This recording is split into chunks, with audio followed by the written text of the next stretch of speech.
Oh, well, they've been shouting out Fishbone. That's good. Fishbone, secret weapon, man. That's all I can think about. That's all I can think about when I think about how the Roots put us out there and they did that. And then I remember seeing Michele Bachmann come on to the show, the Jimmy Fallon show, and he was asking her like some questions like what do you think when you think about a certain political figure? And the worst is like, what do you think about Obama? And she says failure or something like that. Finished, right? So when they played Lion Ass Bitch, that was right on time. It was right on time anyway. She needed that shit.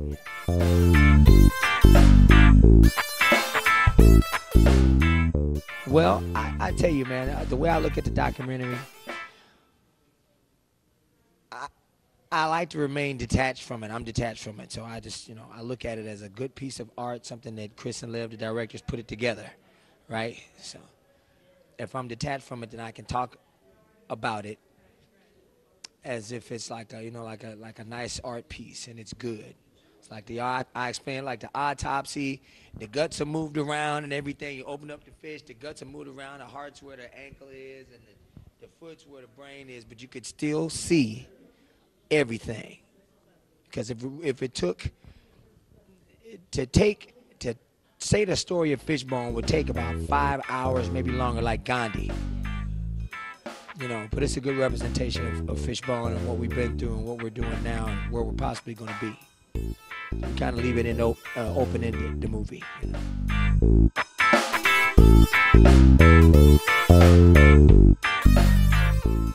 Well, you know what? That was, actually Angelo penned the lyrics, and it's kind of a moody piece that it starts out one way and it ends in a kind of a psychotic little meltdown. So, we give you the ethereal, crazy glue feel, and through it, Angelo actually, like, I love the lyrics. And, it's always up for interpretation. Like, you could slice it and dice it any way you feel like it. But when I heard him say those words, I was like, wow, he kind of accurately depicted, like, our relationship, And I wasn't offended, I'm like, it's his perception, Yeah, see, and I'm pretty sure that a lot of people can also relate to the same phenomenon too, because everybody has relationships and families and brother and sisterhoods like that too. Yeah, just like the song Ma and Pa. Everybody's got a Ma and Pa, and some don't have the problems and some do, but pretty much everybody can relate to stuff like that. Yeah.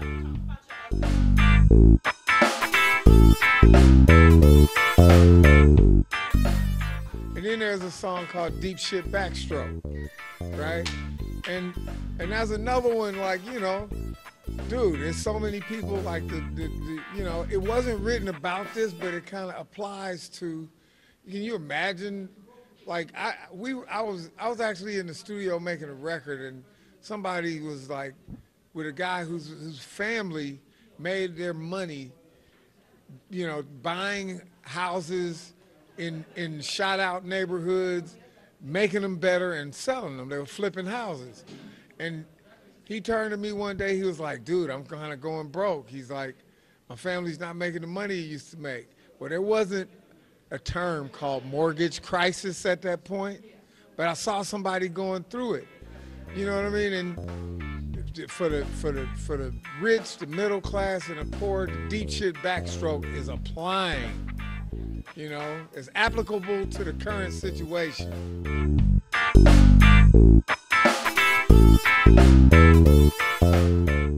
Come up with the music. Sometimes we'll have pieces of music that we'll have, sometimes we'll blend the music together. Maybe we'll have songs of our own, or we'll, write lyrics. Maybe we'll put some lyrics to the other person's song or vice versa. Yeah.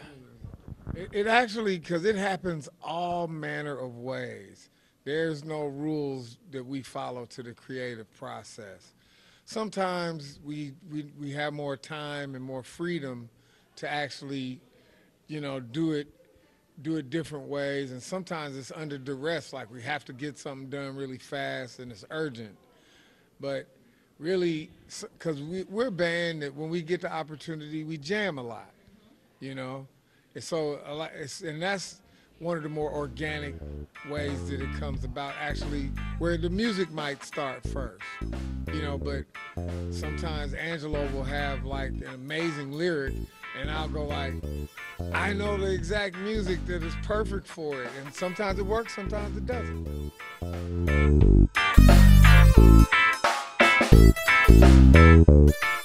Okay, well, some of my first influences like Sly Stone, Sly and Family Stone, James Brown, Funkadelic, Cab Calloway, Louis Jordan, Wynonie Harris a lot, Screaming Jay Hawkins to,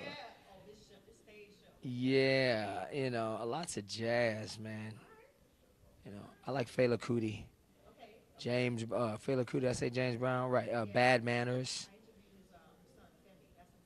Yeah, Fela Kuti, yeah, Femi, yeah, all of it. It's just so much music. It's a lot. The Dead Kennedys, the Germs, the Bad Brains, the Special, the Selective Madness. Yeah. It's a long line of people. It's a long line of bands. The Trojans, the Tokyo Paradise Sky Orchestra. Yeah, the Tokyo Paradise Sky Orchestra.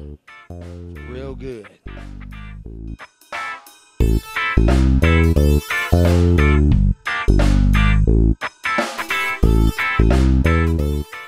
With the changes in the music industry, at least you get to be independent, okay, and you can control more of your destiny rather than depending on somebody else controlling your destiny. And what if they fuck your shit up? Then you're just like, well, you just assed out because of somebody else. But at least with today, you can run your own company and get somewhere, without all the competition and stuff like that, because you can see what you're doing.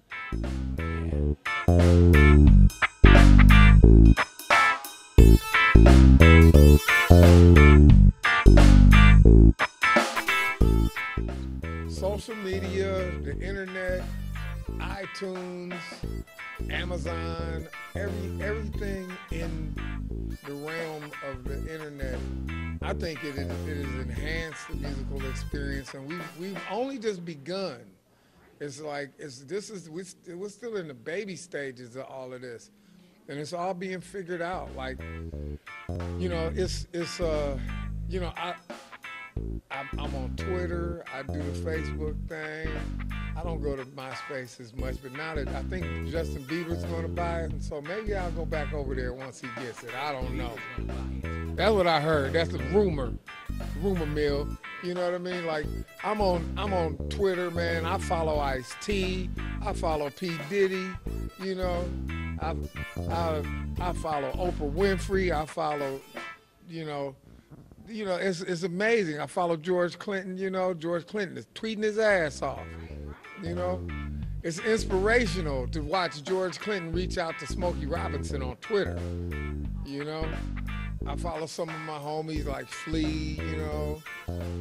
Check out what No Doubt is doing. It's cool. It's a cool thing. So anyway, it honestly, really, the more open that you are, the more open you can be. It brings the listener inside the experience. I don't know. There's no way I can know what it would be like to be like somebody born into this current paradigm, but I imagine like whatever's coming next is gonna bowl us all over. Right now, I cannot see a reunion happening. It's not impossible, but it is improbable at this current time. And what the bottom line is, the guys that we're playing with, you know, they've been really loyal, been really on point for us, you know. Yes, and they're, you know, and so it's a lot of work they put in, and we just got started on the Crazy Glue train. You know what I mean? So I'm actually like, what more can we do for what we got going?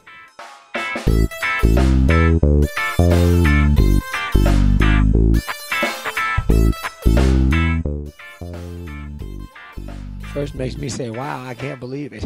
That's the first thing I say, right? Because I'm, you know, when I'm doing my thing with Fishbone, I'm not really looking at anybody else. I'm just looking at Fishbone. So when they say that Fishbone has influenced them and all that type of stuff, I'm like, well, that's really good. I'm thankful for that. You know, we've influenced a lot of people. And hopefully we'll be all collaborating and going on tour and making lots of money. All right, what's up, y'all? This is Angelo. And this is Norwood.